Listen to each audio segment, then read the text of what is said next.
excited to be here. First, with one of the best people in the world, my good friend Nora, but being here on the Mental Health Coalition page to celebrate and be a part of the Every Day in May initiative. I'm very honored because every single day in May, they are having actors, TV personalities, influencers, authors, any type of influential person joining on the handle to go into conversations with someone that they talk to frequently about mental health. And that is Nora for me. And I have learned, and I hope that people learn from this, that like the more you talk about it, the more the stigma behind mental health dissipates, because we're all going through something and need to be able to talk to people about it so that we can realign and readjust to have the life that we deserve. I totally agree. I'm so honored and excited to be here too. And what's fun about what we're doing here is that, like Hannah just said, this is like, I just talked to Hannah earlier today. I literally just texted her like, thanks for always being there for me. Like, it really means a lot to me. She sent me a really sweet text because I've been having a couple of days that have been hard for me and my mental health. And so it goes both ways, and it's so important to have these type of friendships. And I think a lot of times people see people like Hannah and they think your life is perfect and you have like everything that everyone wants. And when you get to share your honesty and your vulnerability with everyone else, they all start to realize, oh, actually, we all go through these same fears, these same doubts, these same anxieties. So, Hannah, I'm just so excited to chat with you about your journey with mental health and, sharing your story a little bit more. We like have this for real, like love fest going on with each other. We like, we just appreciate each other so much, and I think respect each other so much. But that's why I want you to like tell everybody what you do, Nora. Nora is a life coach. She's actually been my life coach. And so your friend that you talk to doesn't have to be a life coach, but it really helps. Makes a big difference. That's how, like, she's the best person to be on this live with me, because she has just so much wisdom and advice. And so as we're talking, I know that she's going to just share a lot of nuggets of wisdom. So yeah, just wanted to say that. Thanks for saying that. Yeah, everyone, hi, my name is Nora DeKeyser. Hannah and I actually met, again, this is a kind of open conversation, so we can just share everything. Yeah. We met because someone who, I was a professional matchmaker in New York City for 5 years. 3 years in New York, 2 years in LA. And then we met. Hannah was single at the time, and the person doing your YouTube content was like, hey, we'd love to get Hannah out on some like real life dates, but our girl needs some support. She needs some help in diving into releasing some of the experiences you had in the past, becoming really fully confident in yourself and loving yourself and not always comparing yourself to other people, which is so common, especially for women. And then stepping into the dating world as a new woman. And so they called me up and they're like, do you want to create some content with Hannah and help be her matchmaker, life coach? And I was like, yeah, Hannah. I was like such a fan of Hannah on The Bachelor.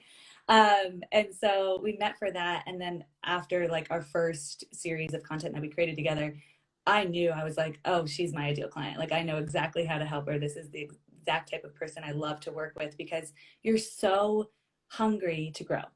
And for me as a coach, that is the ingredient I need to help the other person soar, is if they are ready and hungry and they show up on lives like this and they're like, okay, I know I want to learn more. I know there's more I can do to love myself and take care of myself and really take ownership of your own life. And you were like that, Hannah. And so we started working with each other. I was her coach. And then after 3 months, we were like, okay, we should also be friends. And then it's continued on from there.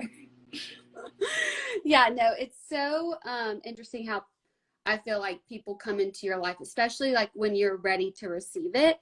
And I guess we can kind of go into like even how we became now each other's person that we can talk to. That wasn't how I normally was. I didn't talk about my mental health, even though and just the struggles that I had, even though I had been struggling with this for a long time.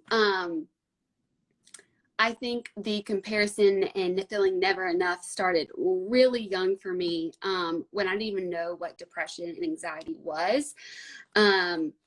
I was always, I remember even as like a little girl, like being a star student or whatever, everybody would always mention something about my smile and say how happy I was. And that kind of transferred into me dancing when I was younger, being in pageants, and then of course, like being on TV as on The Bachelor and The Bachelorette. Like people just thought that because I had this smile, that everything was fine and that I was good, when that was not the case at all. But I used it as, I guess, like a defense mechanism in some way of, I didn't want people to ask me about what was going on. I really did want people to ask me what was going on, but didn't know how to have those conversations. So this has been something that I really struggled with for a while, but I think I listened to this thing. I actually sent Nora this podcast today, talking about how Oprah was talking with, I can't remember who it was, but they were talking about how pain pushes and purpose pulls. And I feel like I was pushed in this place of just being so immersed in my pain and everything coming to a head, that it was like when I finally acknowledged all these things I thought about myself, what were going on, these patterns, is when the purpose that I've always had started to pull me out of the pain. But I think it's really important and really crappy sometimes, but to like have to face that pain head on, whether that's because you have to, because you get yourself in a situation where you have to, or you can hopefully get there without having to do that. But sometimes for people like me, it took being like everything crumbling for me to be like, okay, I need to get help.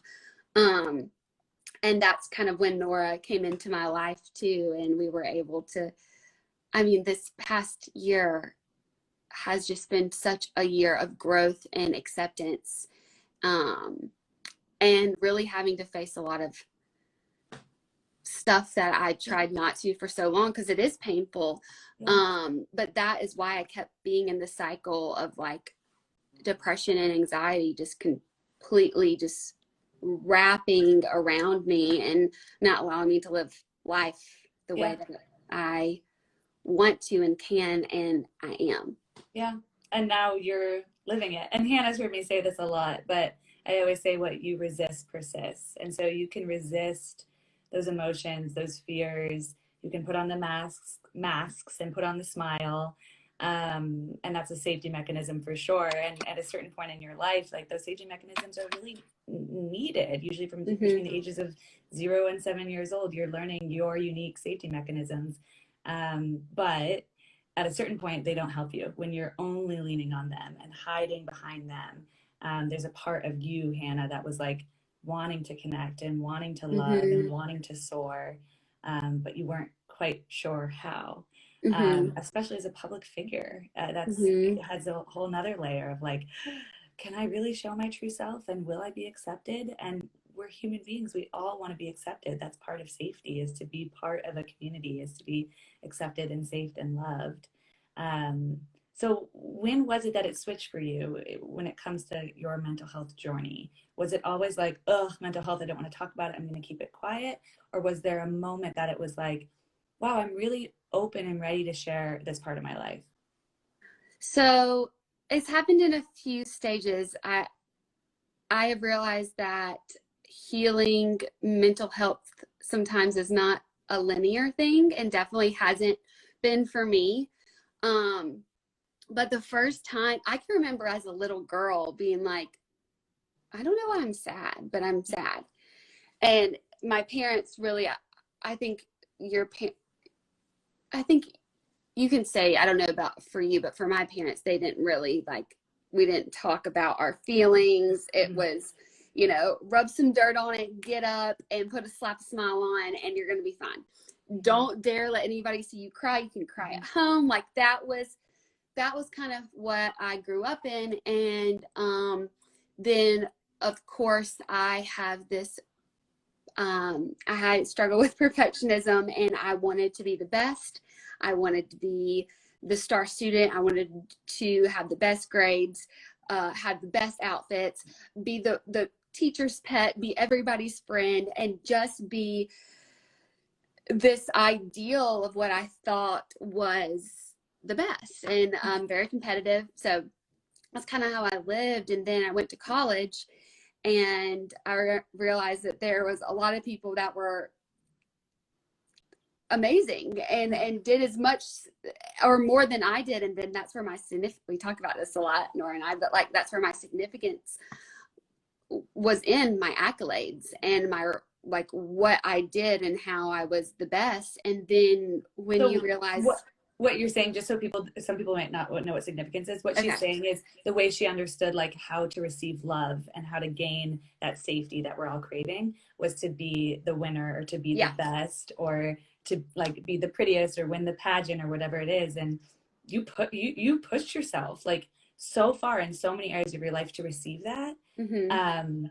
And at least one story I tell a lot of my clients is there's studies of Olympic athletes, and they work so hard to get that gold medal. And most Olympic athletes, usually 2 weeks after they win the gold medal, is when they feel the most down. And why it's is always, that? Because they don't have growth. They don't have yeah, that part of life that's so important, which is growth and self-understanding and self-connection. And I'm not saying all of them don't have it, but they had that in the winning of the medal. And then they realize, oh wait, there's more out there even after I win the medal. And it sounds like that happened with you too. Yeah, well, it was always like, well, more, it was the first time, it was like, oh my gosh, like if I can't win, then like where's my worth? And that's when I really like got super depressed. And I mean, I remember this one day that like I never like thought about like hurting myself, but I remember like not wanting to get up. And that's when it was really scary. I mean, I would like I remember telling somebody, it felt like my grandmother had just passed the year before, but I was like, it feels like my grandmother died like every day. Like that's like what I felt like. And I would try to get help around people around me, but like they just didn't really understand what I was going through. And then finally I went to a doctor's appointment. And I was actually going because I was pretty sure I lived in a really old building and there was mold and I kept getting sick. And so I went in for that. And nobody had ever asked me this. And he looked at me and said, "Are you happy?" Instead of, "Oh, you're so happy." He asked me, "Are you happy?" And I just broke down and I was like, "No." And I don't remember the last time I was. And it was just somebody asking me how I was, or really. And I was so ready to just say, "I'm not okay." And I definitely got the help and support that I needed. And oh my gosh, it was like I could be myself again. Like I felt like myself. I was like, wow, I just had this fire for growth. And that was like my first like wave of like I was on fire for the Lord. My faith was so important to me. I found purpose and meaning again.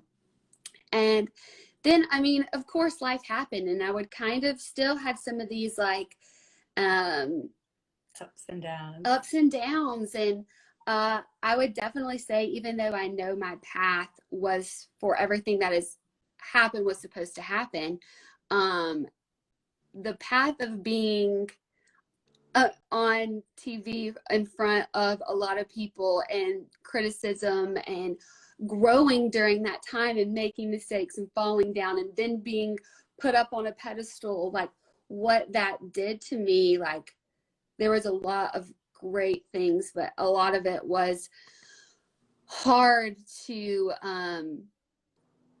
adjust to. And when you're going, and there's a lot of things that are kind of happening that are affecting you mentally, but you don't have time. Or I didn't have time for it. And so I just kept pushing and pushing until like I was at rock bottom, and it seemed like I was like on the top and riding this, like everything that I wanted, I was getting, and more than I ever could have thought of, and I was so empty. And it was like that, like, what's next? Like, I've done all these amazing things, but like none of it was enough. And this past year, I would say I really had to go on a journey of like unpacking that. And it's been really difficult, and I've had to learn like what boundaries are, what serves me, what doesn't serve me, what is like, what values are important to me, what is the type of love that I think I deserve and that I'm receiving, and how to have those things align, and how to really align with myself, and break down limiting beliefs that I've had about myself for so long, or that the thousands of people who have opinions about me say about me, and like really asking myself if that's true or not, and am I playing into that role, and if that role really is me. And I think that's been something that I've really been I'm still like in the process of understanding of who I am. And yeah, I feel like I answered a lot or talked about a lot. No, that was awesome. I think for people listening, there's a line you said that I think is so powerful for people to hear. And you said, I had to learn that wasn't enough. You said, like, after being on the shows and like everyone thinking like you're here, but you actually felt lower, and realizing not even that is enough. And as a life coach, and as just someone who loves humans and loves the human experience and loves showing people that the only thing any of us need is to know that we are enough as we are, just because we were born, just because we are here, we are enough. And then you went on to say things like reconnecting with your relationships and friendships, and reconnecting with yourself and redefining yourself. That all adds on that level of just knowing, just because I am Hannah Brown, just because I am Nora DeKeyser, I'm enough. That is all. And then you can go into more of the joys and fun and connection and love of life. And there will always be the up and down. Yeah. But when people think that the up is outside of themselves, when they think that it's winning a TV show, or like having someone like your shirt, or getting the straight A card in school, a lot of people will strive for that, and then after getting it, they still feel a little bit empty or a little bit sad. Yeah. And I learned that. I was a professional matchmaker for 5 years. I worked with a lot of really high level CEOs, celebrities, entrepreneurs. And I started at that job when I was 23 years old. And I lived in New York City, and I was like hungry. I was like, I was on the same trajectory that everyone else thinks that we should be on. Like, I want to be successful. I want to do all of these things. I have big dreams. And I would sit across a business table from these people that I thought were the epitome of what I wanted to be, of success. And they would look at me and say, well, I want what you have. Like, I want these like deep connections and these deep friendships and this feeling of connection to self. And that's why I started coaching, because I realized everyone in the world would benefit from learning what we're talking about right now, which is what society tells you is what you need and what you want is not true for you. What's true for you is connecting with your heart, your soul, your values, your needs, and living in alignment with that every single day.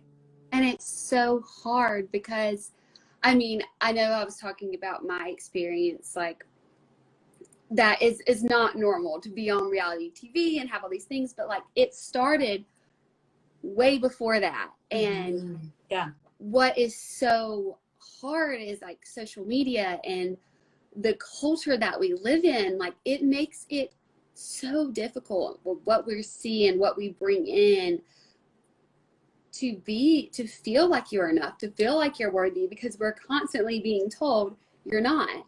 And we're seeing not a real depiction of everybody's life. And I think, even as someone who, you know, there have been things that I felt like I got that I wanted, when that is how you live your life, like constantly chasing this and comparing and wanting more, like it's so empty, and that's not what life's about. And I've had to really learn, and we've talked about this a lot, like there's a mute button on Instagram for a reason. Like, you can mute people and you can like make boundaries for yourself so that that toxic comparison and the triggers that you have, like it won't completely like just it be ingrained in your mind. Like it takes a lot of willpower and a lot of like trying to figure out what that actually is. Like it could be like a really good friend, but like the way that they post like doesn't make you feel good. Like learning that you have to make a boundary there, because I think that that's really important. And like what I've struggled with is not something that is just because of the wild experiences that I've had. It's because of what was ingrained in me for so long, and what society kept telling me that I needed to do better and do more and look this way and act this way. And yeah. Same. And that's another thing with me and Hannah is like, when I was coaching her, I was like, it's funny as a coach, like I can't really say like, oh my gosh, me too, right? Like it's my job to be, you know, a mirror for you and ask you powerful questions and help guide you and co-create with you to create the life that you want. But after Hannah and I finished our coaching agreement and just became friends, I was like, holy shit, I've got so much in common with you. And I think that was really refreshing, Hannah, to as a reminder that we all go through the same things, and we all compare ourselves. And I think we're stronger together. And that's why these type of conversations with your people listening, if you're wondering like, wow, it's nice to watch Hannah and Nora talk, but like, who can I talk to about this? There are so many people in the world who want to talk to you listening to this, who you know. And my advice when you're wanting to create these close connected relationships that are authentic and vulnerable is make sure you feel safe with these people. And so if they are judging you or tearing you down or saying nasty comments, those are people you can set very clear and defined boundaries with. But if it is someone who is willing to go deep with you and really see you and let you see them, that is a space for healing. That is a space for deep connection. And I personally believe we enter relationships to heal. I think so too. And it's been so great to be able to have that with people in my past. Before I was like open and willing to share, now that I will share, the people that are there and able to receive and to be there for me.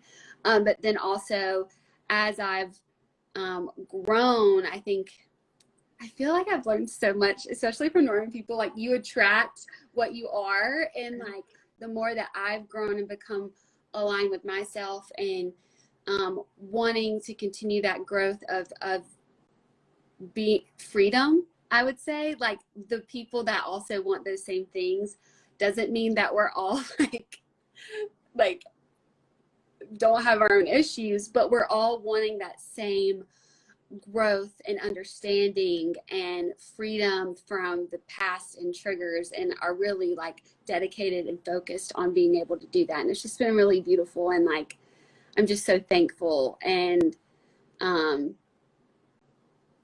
I don't know, was there anything else we should talk about? I was gonna say, and to create that is communication, right? Like for a lot of people who want that type of relationship. Like I remember in high school, like I had a really hard high school experience. I think a lot of people had probably hard high school experiences. And I used to like talk to my mom and be like, why can't we just all be friends? Like, I don't understand.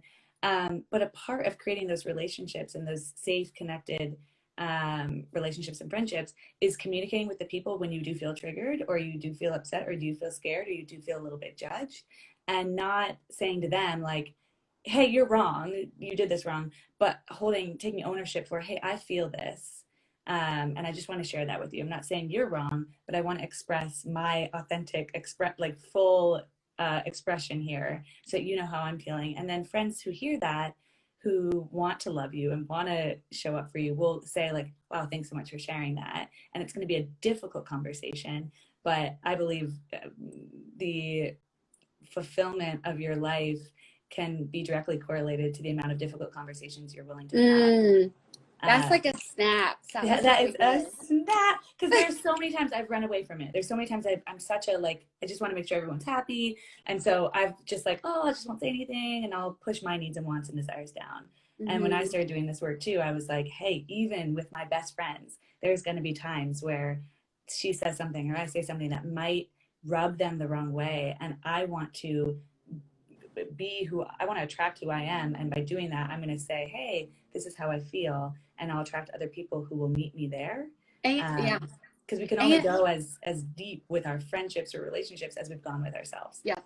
And I was also going to say, like, with, as someone who definitely struggles with anxiety and depression, like having people that I can say, hey, I know that I had these plans, like I'll make plans in advance and then I'll have anxiety flare up. And it's been so great to have friends that instead of like me feeling like I have to put on the smile and fake it and continue that pattern, to be able to say, hey, I'm feeling really anxious right now. I think I need to stay at home and take a self-care night, run a bubble bath, or hey, we've gone through experiences lately. It's like, hey, can we just go on a walk? Because I'm feeling a little off today. And having a friend that shows up and will be there for you and will be understanding and not judge you or make you feel like there's something wrong with you, or why can't you just suck it up and go because you made the commitment. It's really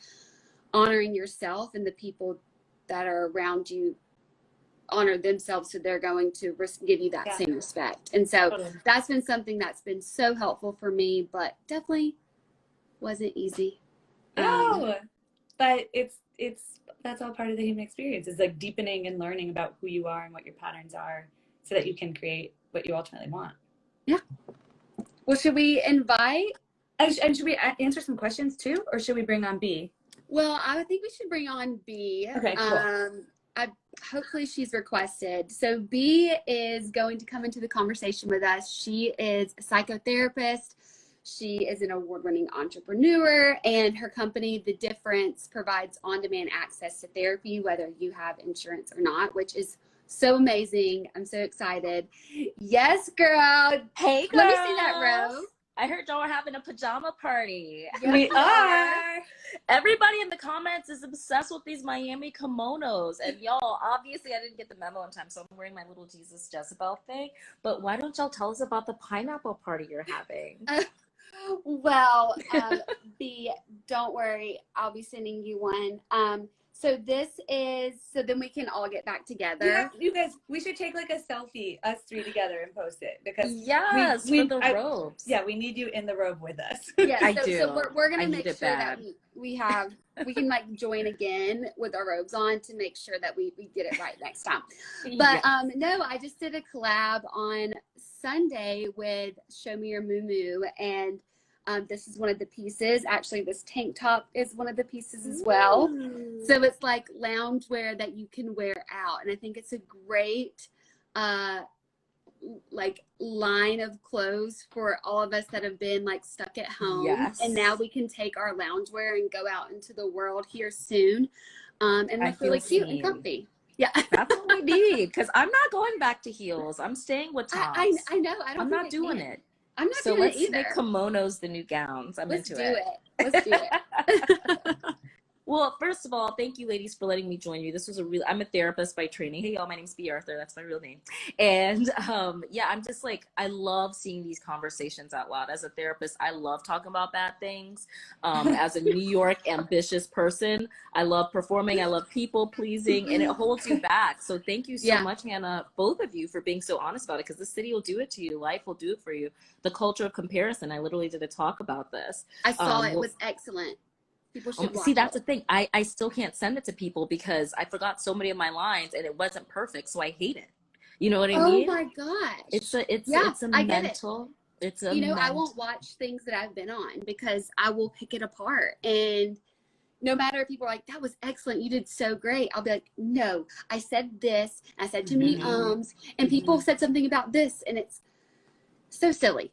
But we're working on it. It's that perfection. Yeah, it's a setup, right? Because like, I loved when you said, when you were like, the doctor asked you, are you happy? And in mental health, we always say that every condition is a spectrum. Like, there's a big difference between circumstantial depression and clinical depression, where it's an actual chemical imbalance. But happiness is binary, because it really is a yes or no thing. You can have things that aren't quite right, but you'll know. And I always say, like, I mean, y'all are good girls. So like when you're aligned, you're divine, right? As if you were on your path, if you are honoring, if you're sure about who you are and where you want to be, even if things are like a little unpleasant, or you know they're temporary because you know you're on your path and in your purpose and you know who you are. And criticism, especially being on The Bachelor, all that stuff doesn't hit you because like you're way up on your mountain or whatever. Yeah. So yeah, so just, but also happiness is a moving target, you know, when you place it externally. Yes. So thank you so much for all your fans out there who, you know, unfortunately we were raised in a performing culture, you know, like I'm 37, we didn't have Facebook, we had MySpace, and you could catfish everybody you wanted to on MySpace. Yeah. So yeah, just always check in with yourself to make sure you're not performing, to make sure you're not using achievement as avoidance, because it's not just a culture of comparison. We also have a really strong culture of avoidance. Yes. And you know, you can't fix what you won't face. So yeah, call it out, shout it out every time. Yeah. And it's been, I love everything that you're saying, because like, I feel like it's all kind of connected though. Like when you avoid everything, then you're comparing to everybody else too, but because you'll do whatever to not face what's actually going on in your life. And I'm just gonna like, you know, I think even like the trolling that we have going on, it's like you're continually, you know, looking at other people and comparing them and wanting some type of response or non-response, but it's like, well, why are you doing that? Like, what is it that you're avoiding about yourself? And it's power. Yeah. And I think there's the more that we talk about it, the more that there might be like, you know, some of those aha moments for people. I know that I've had plenty of those this past year, and I'm going to continue to have those, but growth and learning about myself and what's going to continue to have me more aligned is what I know that I want. But I think for some people, it's really easy to avoid that too, and then you don't get to live the life that you were meant to live. That part. And you know, it feels so good to be yourself. That is the goal. It is literally a prize. There's people, like you said, Nora, we live in Manhattan, we've met billionaires, all that stuff, you know, and there are people who are deeply dissatisfied, right? Because they're doing something that somebody else told them that they should want. Somebody else told them that would bring them happiness, and they do exactly what they're supposed to do, and they're still not happy. Yeah. And yeah, it's because it was a setup. Like, you never checked in with yourself. And so that's the thing. You're placing all of your power outside of your soul, outside of your body. And you see it all the time with trolls too. That's what they're doing. They're looking for reaction. They feel disempowered, right? So they're going to take your power from you, thinking it's going to, but not if you don't have any for them. You can call me whatever. I don't have it for you, honey. Like, what are you bringing that to my house for? I don't feel that way. Yeah. So B, how do you recommend getting that mindset because I used to have the mindset, like, when I first started out on my journey, especially when I used to work in banking and then became a matchmaker and then started my own business as a coach, each one of those transitions, I was like, what are people going to think? And then I did my own inner work. And now truly anyone can say anything about me. And I know it is a rejection of the way they see the world. It has nothing to do with me. Yeah. I love that. But how do you help other people get there? Yeah, unfortunately, a lot of it is really disconnecting to reconnect. I have, even though I'm a therapist, I love life coaches. You know, it's just one tool in the toolbox. I love coaches. I love, somebody asked, like, in the comments, like, is it okay to take medication? Of course it is. You know, I know there's stigma. I take medication every day. Hell yeah. And good for you. Good for you, because a lot of people won't take, you know, people will think, oh, I'm not that bad. Right? Yes. They're like, just because I feel bad doesn't mean I'm not that bad. I don't need it. But you would take Tylenol. I know y'all take coconut water and Gatorade, because on Saturday morning it all be gone at my bodega. When you don't feel good, take medicine. It's not hard. You know what I mean? Like, it's legal now in New York. I smoke pot every day. Well, I'm not going to show you because this is a family show. But it's all whatever makes you feel better. And I think it takes, one of my favorite quotes is from an acupuncturist I work with. And she goes, you know, when you're at -1, if you want to go through 1, you have to go through 0. Yeah. So you have to disconnect. There's a really great book for those who are in business called Essentialism, where it's like, withdraw from anything that doesn't give you joy, because you're not aligned, right? I'm a businesswoman, and nothing stresses me out more than being stuck in, like, doing like the little bitty admin stuff. You know what I mean? It drains my energy. We know that. We feel doing that stuff. I have terrible ADD. If it's more than 3 touch points, it's going to frustrate me and I'm going to quit. and then I'll feel bad about myself. But why am I judging myself for something that I'm not good at? So I had to separate myself from all the stuff I've inserted myself in, all the stuff I've insisted that should be important to me. And I'm just like, what is, and that's a good thing about pain, right? Or any change in your life. It really shows you what you need to prioritize, what you should be paying attention to, and just don't avoid it. Because I always say emotion has information for you, and I know you see a lot of in the coaching community, Nora, that like people do a lot of toxic positivity or spiritual bypassing. And it's like, no, again, how are you going to fix what you won't face? Like, what is it that's bothering you that on a subconscious level you're reacting to, that's giving you and teaching you these coping mechanisms? Said it yourself, Hannah. You were taught to be a performer. Just put a smile on your face to get through the day. That's literally unnatural, So of course, after a while, it stopped working for you. So really just like sit with yourself. Pain is the best teacher. You don't learn about yourself through good times. You don't learn people through good times, right? On the other side of every challenge is change, right? And you're supposed to grow up through that. You're supposed to level up through all of this.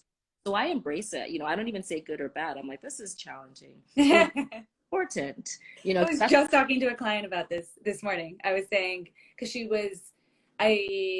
some homework assignments I send to clients is like, how are you going to celebrate this? And I always teach them to celebrate every part of life. And she was like, how do you celebrate the down? And I do think that a lot of people spiritually bypass and say, everything's amazing, toxic positivity. And that is so not healthy. I think that's one thing that's really hard with social media, especially with therapists, coaches, like people are saying like all these great buzzwords, but people aren't knowing people don't know how to actually do it, right? They're like, okay, I understand that I attract what I am, but how do I actually move forward with that? And I always say, like, on the times that you feel anxious, you feel sad, you feel down, you feel so fearful of what other people think of you, or so scared to do that thing, lean into what that emotion is teaching you, because every part of life it's all here for us if we are willing to see it that way. And so I love, like, whenever I'm still triggered at anything that happens, I'm like, okay, I'm going to take a big, deep breath. What part of me is unhealed? Where inside of me is there still a little girl that wants some affirmation or love or some connection, and that is still a little bit scared? And what can I tell her, my adult 30-year-old self, what can I tell her that maybe wasn't told to her when I was younger, and kind of co-create with her as a team. So, this is it. Why'd you ask me? That was a really good plan. Step by step. No, I wanted to hear from you. Honestly, I'm like, okay, wait, I need to get your email after. I want to have so many more conversations with you.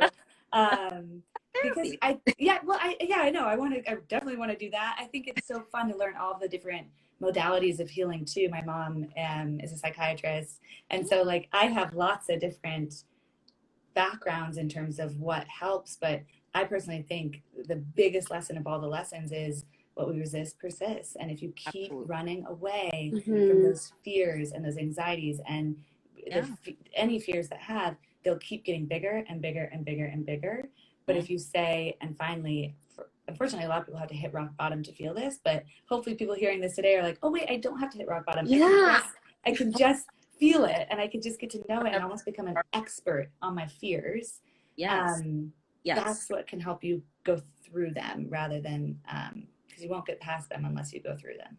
Only way through it is through it. That's Yes. Wow, I'm loving this. Come on, love. That's right. All the wisdom. Okay, so I feel like we should answer some questions. I was going to say that too, yeah. Do you have the questions asked? So I had, I did like a little Instagram story and had my followers ask any questions that they may have in preparation for our live together. So I was going to ask you and Nora these questions, and then maybe we can just talk about them together. Sound good? Sounds great. Let's do it. Okay. So the first question that I have here is, what do you do when you're struggling to stay positive? And I feel like we've kind of answered this, but what do you do? I don't try to force anything. Yeah. It's like a cold. I let it run its course. Yeah. I've been having a really anxious day today because it's Mental Health Awareness Month, and I'm a therapist, so I'm super busy. So I was just like, how do I be all things to all people? And I can't. So I look, yeah, being overwhelmed is a totally natural response to these stimuli, right? So I pay attention, and if I can adjust, I can. But if the mood is there for the day, I'll just ride with it. Like, I'm in a place that I'm blessed enough to work for myself, so I'm very honest with my team. And I'm not saying everybody should be, because I know in corporate, like, you know, it's still stigmatized and everything, but I am very much like, I allow it, you know. Like, if like you said with self-care, to me self-care isn't bubble baths, it isn't like shopping and stuff. To me, self-care is caring for myself the way the person who loves me the most and the best would look out for me. My Yeah. mommy let me cry. For some people might be a parent, for some people might be a partner. My mom loves me so. I'm such a mama's girl. She would let me cry it out. She would let me bitch as long as I want. I would not apologize for anything. I would ugly cry. I wouldn't be wearing a cute kimono. Like, I just let myself feel it and heal it, and I just like pat myself on the back just like my mommy would. So always try and think, like, what is somebody who like loves me, genuinely loves me, not somebody who's going to make me push through it. I don't believe in pushing through it. That's force. That's not power. So I just tap into my power. You know, the universe has many moods, including sad, you know. I try and look at what's causing that and see if I can either act on it, and if I can't change it, I just accept it. Yeah. I Love that. I started therapy about this time last year. And it was, you know, I thought, oh, you know, I was on medication, but like I needed to talk through some stuff. Like I needed somebody to talk to that. And it was so powerful. But one thing that she told me, like, especially this, like, what do you do when you're struggling to stay positive? I used to push through because I performed, and it was like, okay, how am I going to pretend the best way that I feel great today? And sometimes that's like what I was asked to do. And I remember one of the things, like I always think of this, because even last week I was having, Nora knows this, I was having like a really, I felt like my traumas and my triggers were very, like right in front of my face. But I remembered my therapist telling me, like, think about like all those feelings as like clouds in the sky. And that like I noticed that there's some clouds, and like whatever that feeling is, if it's feeling overwhelmed, if it's feeling just sad, if it's feeling not enough, or that like I can't be all the things, it's like watching the clouds slowly go by, and they're going to pass. Like it's going to pass. And then I journal a lot, and I journal how I feel very openly. If that's like, today sucks ass. Or how, like, if it's really deep and emotional and I'm really hurting. And it was really cool to watch the past week or so, like how it changed, and that slow, like the clouds slowly went away. And yeah, and that's kind of what you said, be like, you have to just let it be where you're at, and be honest about it. And then another thing I think that helps me to stay not positive, but to like get to the place where those clouds and those feelings that are not the most fun to have will gradually go away, is practicing gratitude. Oh, absolutely. And every moment. Yeah. And writing down, like, even like my boyfriend, like he does that every day too. And he was like, yeah, today I wrote I was thankful for running water. And like, even there's those little things, and it's like, not just like, I'm so thankful for my Moo collab that came out on Sunday and it's selling well. No, it's like, I'm so thankful to have running water so that I can feel clean. And like really taking those moments, like you don't have to, even when you're at your worst, like there's still things that you can be so grateful for. So that's what my necklace says, gratitude. Always. I love that. Always. I do two things too. One is similar to both of you guys, and this happened last week to me too. And I think this is so powerful to share, that we aren't supposed to be positive all the time. Like we are multifaceted humans with many different experiences in every moment. It's going to be up, it's going to be down, it's going to be up, it's going to be down. But what makes it worse up and down is when we resist it, like we've been talking about. So last week I was like typing away. It was like 8:45 in the morning. I just had my coffee. I was like listening to worship music. And I felt like, I swear it kind of felt like an orgasm. except an orgasm of like sadness. Like I felt this sadness almost like come up in my body, and I felt it coming up, and I was like, I'm going to cry right now. And I went into my living room. I put one hand on my chest, one hand on my stomach, and I just bawled for about 5 minutes. And then it was gone. It had passed. And there's part of me that really wanted to overanalyze, where did that come from? And part of me was like, I'm not quite sure, but I just let it out, and that's okay. So that's one thing I do. I just let it come, whatever it is. If it's pure joy, if it's pure sadness, if it's anger, I let it out with crying or running or screaming, or sometimes I punch a pillow, exercising. Yeah, just any embodiment that can let it out. And then the second thing I do is I ask for help. I ask for help from people that I feel safe with, and not saying anyone needs to have any spiritual beliefs, but I ask for help from God and the universe and the thing that is bigger than me. And I can lean on that and really just say, like, I can't do this alone. I need your help, and have that relationship with God. That always reminds me I'm not alone. Oh, I love it. Right. Okay, I'm going to ask a few more of these. I was like, oh, this will only be 30 minutes. I know. Where's that? But this question is, how does someone who recently started having anxiety attacks deal with it? Ooh. B, this one's for you. Yeah, I was like, this anxiety is my specialty. So as we've seen through Corona, so anxiety and depression are basically two sides of the same coin, but they both make you feel bad. So people can't really. So in general, what you want to see is that anxiety is almost always connected to uncertainty. So like when you were saying you had these really tough moments when you were about to change careers because you did not know what was on the other side. Of course, that's scary. You don't know what's going to happen. Like 95% of our thoughts are repetitive because our body knows how to survive in this exact environment.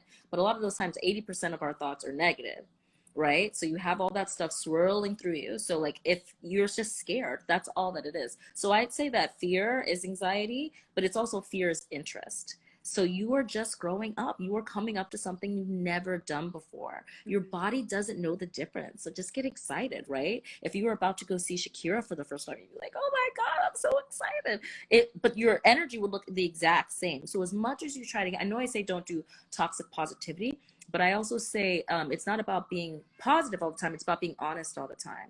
Because that energy doesn't go away until you do something with it. Like you just said, you had an orgasm of sadness. That's a beautiful thing. That's a spiritual thing, right? Not questioning it, right? Because we're the only animals that deny our instincts.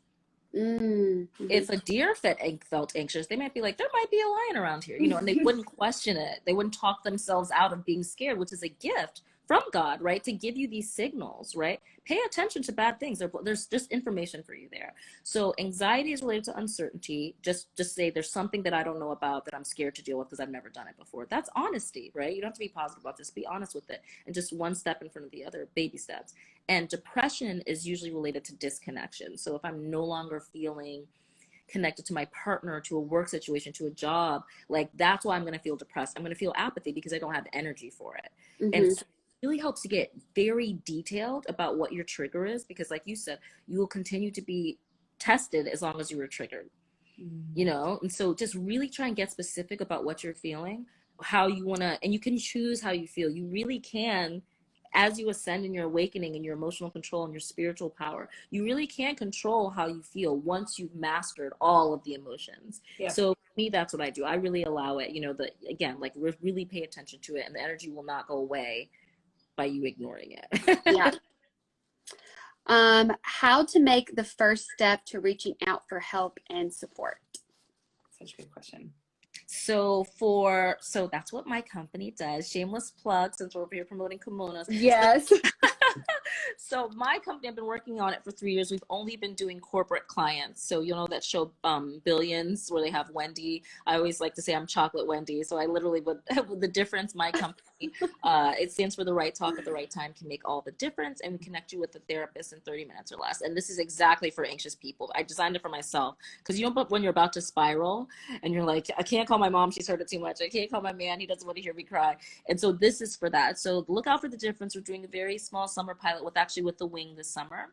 But then there's also a lot of great resources, obviously on Mental Health Coalition, obviously Crisis Text Line. But just, again, to get very clear on what you want, this is what the law of attraction teaches. Like, you can't just well, any therapist. Therapy doesn't work if the therapist isn't right for you. So if Yeah. you're a specialist on childhood trauma, on marriage and family therapy, on confidence coaching, it could be very little. Just look for a specialist. Because, for example, I used to be a domestic violence counselor. And even though I don't want to see all abusive situations, I can do couples counseling. I can hear relationship problems like in my sleep. So you want somebody who really specializes in where you're at, because how are you going to get out of there?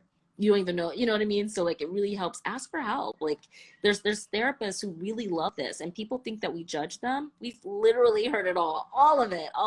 And like, yeah, that's literally what people are there for. So there are people who love to help, who are wired for this, and go to them, because some people can say the wrong thing at the right time, which will put you back in the closet, push you back in shame. So yeah, just seek help from people who understand lived experience, endless empathy, journal it as much as you can. But yeah, find somebody that feels safe while you're injured. And that's another way to think of mental health, just like it's a temporary injury that needs time to heal up. I love that. And I think I just want to reiterate that I always think of finding a good coach or therapist or a program that can be helpful and accessible for more people than just one-on-one. Is almost like dating. It's like test it out and see what aligns with you and what doesn't, because there are amazing coaches and therapists out there, but not everyone is going to be a match. And I've gone to many therapists and coaches that were great, but it just wasn't the right fit. And then I found a couple that I was like, wow, this is life-changing for me. This is the right fit for me. And it doesn't mean if there's anything wrong with you. It doesn't mean there's anything wrong with the coach or therapist. But it is important to ask those questions and do your due diligence when you're interviewing and searching for the right person to help you on your healing journey. And I think it's fair to also ask if they specialize, and also just for yourself, like do the homework before you do it. And one thing I do is like really write out like how I feel now, just because again, you want to indulge the feeling and pay attention to it. Give it the respect it's deserved. Every emotion deserves equal respect, y'all. Please, like pay attention to all of your feelings. So I just write out exactly how I feel right now, as petty as I want to be, the littlest thing. Oh, my socks are wet. This is every single thing that's bothering me. And then on the next page, I write how I want to feel, which is usually one thing, right? It's a lot simpler. It's a way easier emotion to reach for than all the heavy stuff I'm holding on to. You know, so just get really clear about how you want to feel, where you want your mood and energy to go, and, you know, see if you can find a partner for that. And there's lots of great resources on Mental Health Coalition, Crisis Text Line, My Wellbeing. I know a bunch. And The Difference. Sign up for The Difference. Why not? Yeah. I knew we'll be live in September. Like, as someone who, you know, for so long, I mean, I lived in Alabama. Nobody I knew went to therapy. And if you did go to therapy, it was very hush-hush and you didn't tell anybody. And so I knew I needed help. Like, I knew for a long time I needed help. And some of the people that I asked for help from or that I said something to were not exactly safe for me, even though I loved them. And that was what was really hard, because I didn't know how to do it. And it wasn't, you know, I think it's even changed so much in the last, like, gosh, 5-6 years. But I didn't even know how to reach out to somebody. And so for a long time, I didn't, until I got out to LA, and I went to one therapist, and she was great, but it wasn't the right fit. And then I thought, oh, I'm too busy, I can't do that. So I can say that I've been the person that took so long to get myself the help that I needed, because of that shame and that fear that other people around me placed on it. And then, you know, busying myself and distracting myself until unfortunately I waited till like everything, you know, hit rock bottom. But it was the first time that I finally was like, okay, like, now there is no other option right now, like, and I want to get my shit together. And it's so easy, y'all, to just like make the call when you finally feel somebody that like understands you, and that like doesn't even understand you, but just will listen, like, and give you those easy little tips and that affirmation that your feelings are valid, and like, okay, well, you feel this feeling, but let me give you some tools. Like, it's just do yourself, like, love yourself. And like, loving yourself is getting that help that you deserve. And so I'm saying that from somebody that for a while, like couldn't I know. and was scared. I'm watching her, and it's so funny because I know you're a performer and you're really buttoned up, but your emotions are so close to the surface. I mean, you're a really powerful woman, you know, and that's the thing. It takes a lot of energy to keep the lid on all that, right? Mm-hmm. To put a guard up, to put a mask up. Why? Like, let all that power flow to us. I realized that, like, I have, like, one of my people that work with me is like, your vulnerability is your superpower, Hannah. Yes. And that is, like, the more that I express and am honest about where I am, good, bad, or ugly, the more other people are going to feel like they can express themselves and we can grow together. And that's, like, what I believe my purpose is with having this wonderful platform, is to be somebody that people can see. Like, I don't always have it right, but I am on the journey to grow, and I want people to join me on that. We can, like, have a community of people and, you know, wonderful women like yourselves that are, like, doing the same thing and support each other and continue to do it. So one way to start that is to have people that you can talk to. And so if you're thinking about it, whoever wrote this, I'm not going to say your name, go ahead, call up somebody, do your research, and find somebody to help. And Open Path Collective is a really great place that has low cost. The therapists are like $35. Ours is just corporate or whatever. But yeah, definitely do that. And then there's BetterHelp. BetterHelp. I know that's online. Mm-hmm. But there are so many ways and so many resources. You're gonna have just, like, after this, I can tell. Well, no, I just, like, a therapy, I can tell really, too. But a gratitude cry. You come away. And life, like Nora, having a life coach and having a therapist, like, I'm so grateful that I'm able to have that. But just having somebody to talk to, I think, is just so important. And Hannah, it reminds, this is like full circle, but when you were telling your story about your mental health journey, and I asked you the question of, like, when did you kind of start on this? And you had mentioned you went to the doctor and he said, "Are you happy?" And that was the moment that you could finally express how you felt. And the reason why is because he gave you permission. Mm-hmm. A lot of your experiences growing up, you have such loving people around you, but they wanted you to succeed and be the thing that everyone else thought that you should be. And that doctor gave you permission to say, actually, no, I'm not.